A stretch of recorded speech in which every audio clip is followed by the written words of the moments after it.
Hi guys, well, today it's design time again.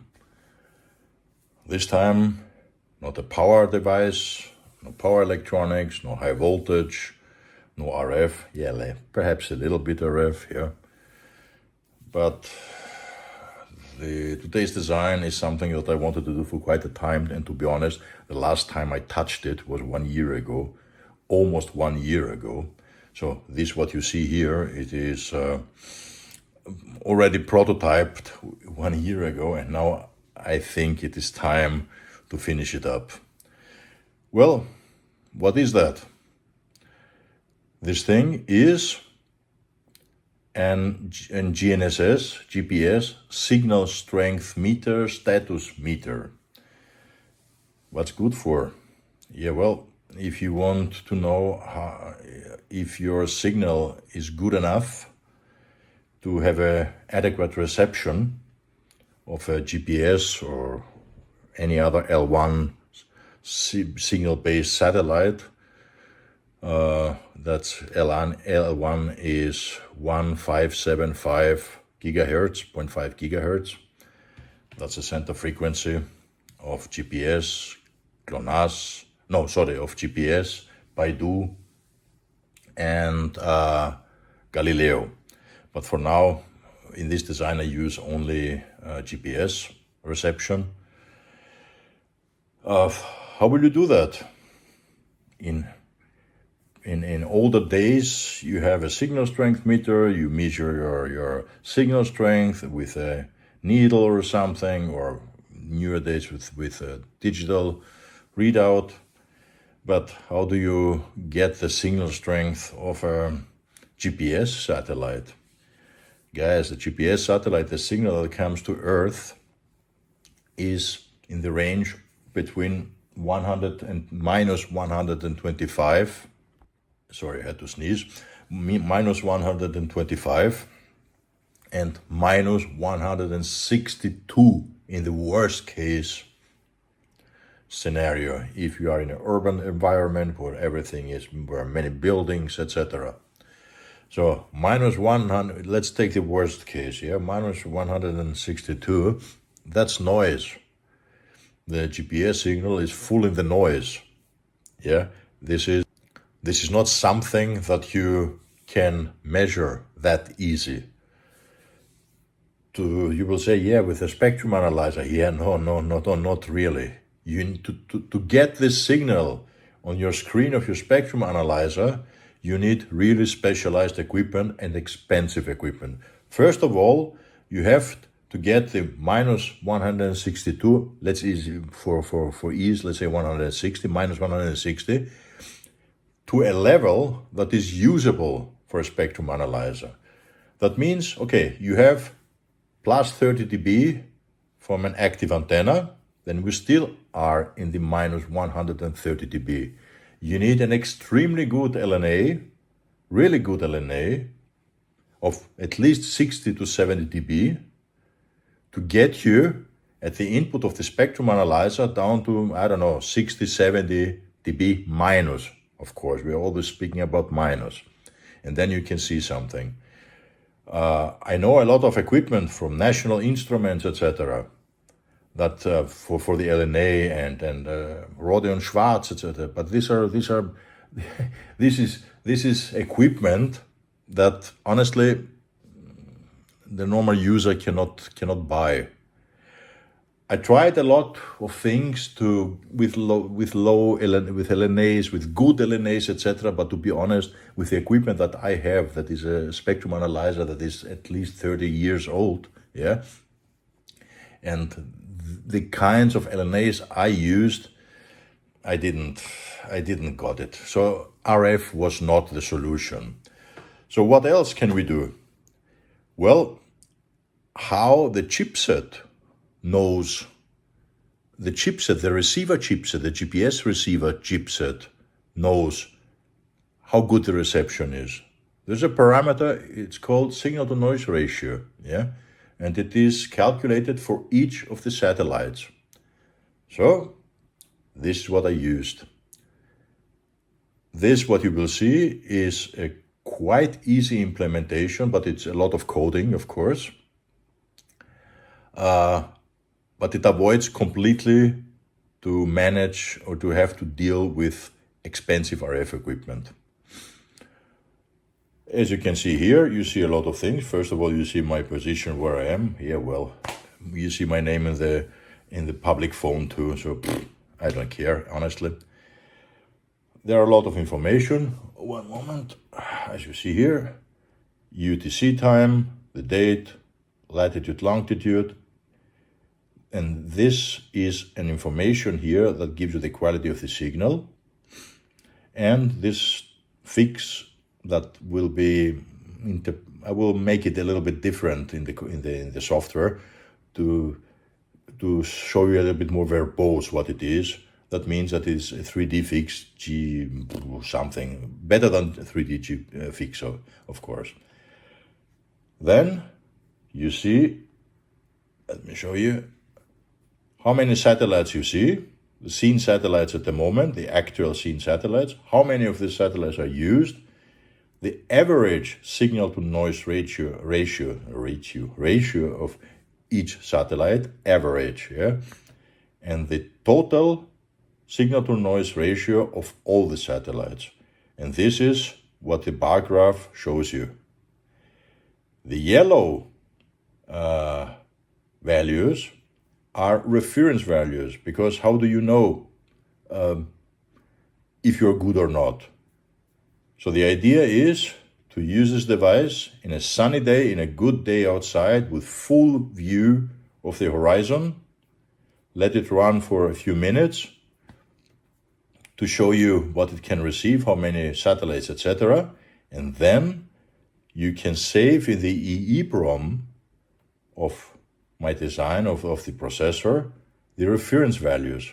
And these reference values are saved 1 year ago in a very good day. That means he was seeing 15 satellites. I don't know why I have, anyway, 15 satellites, 9 were used, the h-stop, and the total average signal to noise ratio. So this is the whole idea behind it. As what you see now, of course, is not the finished solution, in no means, yeah. It is just a prototype that I made 1 year ago. And for my prototypes, when I'm dealing with microcontrollers, mostly with Arduino, or not Arduino, with AVR, with Atmel controllers, I have already a few PCBs that have some, for example, push buttons, rotary encoder, display, USB, etc., that I can use to build my prototype. I have 2 different ones with different parts on it, I2C, etc. Or I use, for example, a normal breadboard. What I will use depends on the complexity of the design and the sensibility of the design, how sensible the thing is to noise, etc. Additionally to what you see here, I will show it to you a little bit later. As a receiver, I'm using this. That's module I made from quite a long time ago. I'm using it for the series 5, 6, 7, and 8 of the Neo u-Blox series. You will say looks like a Chinese board. Yeah, well, it isn't. Yeah. First of all, the RF part here is completely redesigned to be RF conform. Sorry, I'm moving that fast, but I need my pointer here. Next thing is that the onboard USB is broken out and is protected, overvoltage protected, with a special IC I'm using. You can use at the same time the onboard USB and either the I2C the onboard I2C or SPI or TTL, serial TTL. And in my design here, I'm using, in this design for the meter, I'm using the TTL output to go to the microcontroller for all the information I need from this, from the chip. And the USB part here of the control of the Neo, of the u-Blox, can be used to configure this IC itself from outside. So I can use it at the same time. Further, you have a short time data retention with a rechargeable battery that you see here, and a long time data retention with an I2C EEPROM. You need this EEPROM in reality only for the series 5 and 6. I'm not sure about the 7. If you have the option of the 8 with a flash, so you can update the firmware too, you don't need this I2C EEPROM, because you can save the parameters, the GPS parameters directly, and the settings, the rest of the settings of the IC directly on the flash. So this is what I'm using, and this is what I built this prototype. Of course, as I said, it's a prototype. Yeah, I use some older PCBs from another design that has, for example, 2 buttons, the rotary encoder, I think here it's better, a USB, even a MP3 module could be used, and another USB host can be used. But anyway, I have two different PCBs that I use as base for most of my prototypes that I use, where I use the Atmega Nano. Yeah, and of course the SPI TFT module. Otherwise, if it is not very sensible to noise and not very complex, I'm using my breadboard to prototype it. But prototyping time is over. I made quite a long time ago the PCBs. Now it's time to finish it. So, what happened? Look, Santa came early and brought me some nice things from PCBWay. First of all, this thing. It's a 3D printed part. I would prefer to be in another color, so it's better viewable on the cam. A few other gimmicks. Nice colors. By the way, I made one for myself a long time ago. Let me show it to you. These are from PCBWay. They are nice, but they are small. This is mine. It's large. I'm using it all the time, to be honest. There's a lot of blah blah on there. It was one of my first projects I made, but this is not what I want to show you. Look what I received. First of all, thank you very much PCBWay for sponsoring these very nice PCBs. PCBWay not only produces great PCBs, fast and reliable, making also PCBA, that means PCB assembly, CNC machining, 3D printing, etc. So you have more or less a single point of contact for almost everything that you need. Just check their website.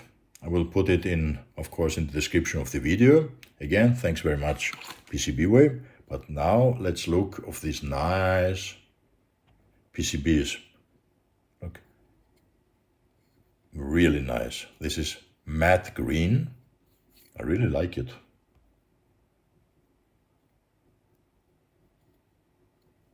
Look,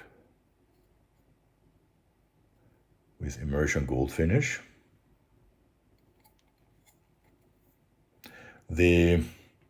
My project or this design,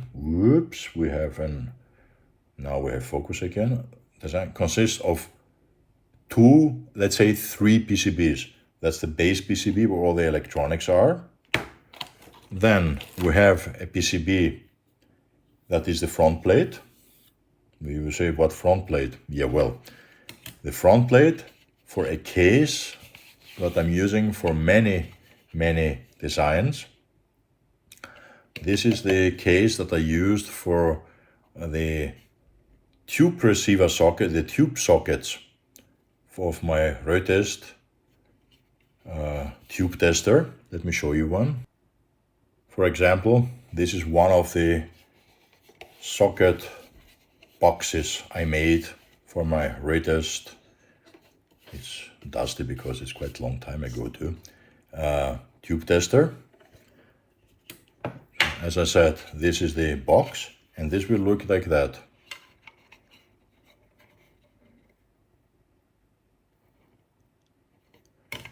And the whole thing would be sandwiched like that. You will see it when I finished it. The third PCB is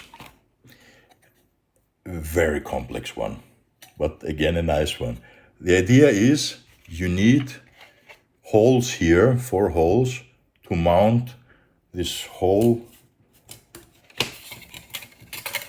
PCB assembly. For example, like that, from the other side, of course. And you have these 4 holes, the outer holes. But I don't want to play too much. This is just a template on where to drill the holes. And that's it. But the nice ones are these 2 PCBs. Both of them are in matte color. That's matte black. Nice, really nice. And this is a matte green with immersion gold finish. So again, check PCBWay's website. You will see a lot of stuff, a lot of things that they can do for you. Very reliable, very fast, and extremely high quality, immaculate. As you see here. Yeah, this is what I wanted to show you. Again, let me show you now the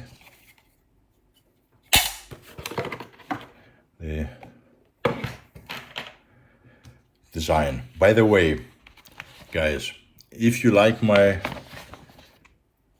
videos, if you like my content, that's difficult to hold it here. What is better like that? So yeah.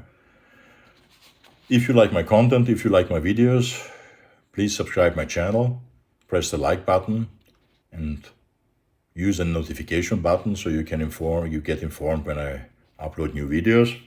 This will help me to grow my channel and to show you much more of these designs and many other interesting stuff that I have. So that is the green PCB here. This one, where is it? I put it inside. Anyway, that's the base PCB where the CPU, the Atmega, resides. And we have, let's start from left to right, the Atmega itself. Then you have a voltage converter from 5 volt to 3.3 volt for the SPI TFT display. Then we have the logic. It's not a logic, it is how to work on battery, to switch off the battery when you're on USB, etc. And a boost converter to get from the battery voltage to 5 volt, and the 3.3 volts for the display itself. Charging circuit, the venerable TP4056, that's used everywhere. Protection IC, that's a new one I'm using, a TW06D. And debouncing circuit for the rotary encoder and the switch on the rotary encoder. For the moment, I'm not using the rotary encoder at all, but it is, I use it, I put it there to have it in case that I find anything to put in the software to use it, for example, as a menu or something. Yeah, and the receiver itself and the USB. That's easy. Just for information, this is how the GPS receiver part that I showed you, the small PCB, looks. Power supply 5 to 3 volt, the u-Blox, active antenna, USB protection, I2C EEPROM, that's all, not much. Yeah, I'm not sure, no, I'm sure. This video will be at least in two pieces, it will be in 2 parts, because it's already getting long and we didn't even start it here. I want to populate the PCBs and show you how it works. Let's see. In the second video, in the second part, will be the testing, and some debugging and more informations. Okay, everything populated. This is how it looks. Starting from that beautiful PCB way PCB. I have to show it again because I like it. Look, this nice matte green finish. Anyway, sorry, that's PCB porn. Yeah, sorry to say that. Anyway, going from that to that. This is how it is populated. The power supply, the boost section, that boosts up from 4.2 volt to 5 volts, or whatever it is the lithium ion battery delivers. It makes a 5 volt. We have the battery charger. Let's see it a little bit better. Battery charger chip, the protection chip. Debouncing for the 3 switches that are on the rotary switch. The rotary switch A and B itself and the button. And then we have the other side. That is, I have to go back for that. It's not much on the other side. It's just a 3.3 volt regulator, linear regulator. The level translator, 5 volt to 3.3 beta bidirectional for this SPI. Interface of the TFT display that is mounted here. Socket for the battery and on-off switch here. So this is more or less, and I forgot, of course, the USB port. To be honest, I'm not really happy with that B USB I used. It would be better to use any USB-C, but I would need one that is on this height and mounted horizontal, and didn't have one. So I used this one. So if there ever will be a second version, moving around, of the PCB, this will be USB-C. So let me show you how this thing is mounted. Of course, the wrong side. It's really difficult for me doing that on camera, because I'm not seeing what I'm doing. Okay, this is done. Then we have the Arduino Nano.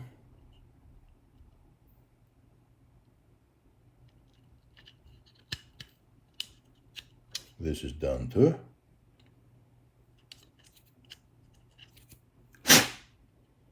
There's something that has to be cleaned. Un momento, por favor. So, gone. It's clean now. And the last thing, is the receiver, the GPS receiver. On the back side, you have the TTL port, and on the front side you have the, or whatever you see it, the USB that goes directly to the chip. So this is how it looks. And this will be mounted like that, but this, I will show you this, the installation, the testing, and debugging, I will show you in the next video, because this is already quite long. So guys, if you like what you see, if you like my videos, if you like my content, consider subscribing my channel, please. Unfortunately, I see that most of my viewers are non-subscribers. Anyway, I thank you to all my viewers that are watching my channel. Please consider subscribing. Press the like button if you like what you see, and the notification button so you get informed when I have new videos. So this is for now. Stay safe, and thank you again. See you next time. Cheers, guys. Yeah, and by the way, I checked the clips I made before, and on the beginning I'm speaking about the signal level of the GPS, and I'm speaking about, one time I'm speaking about dB, then dBm. Everything that I mean is dBm, dB milliwatt minus dB milliwatt, of course, yeah? Just to clarify a few things. Okay, thanks, cheers, stay safe.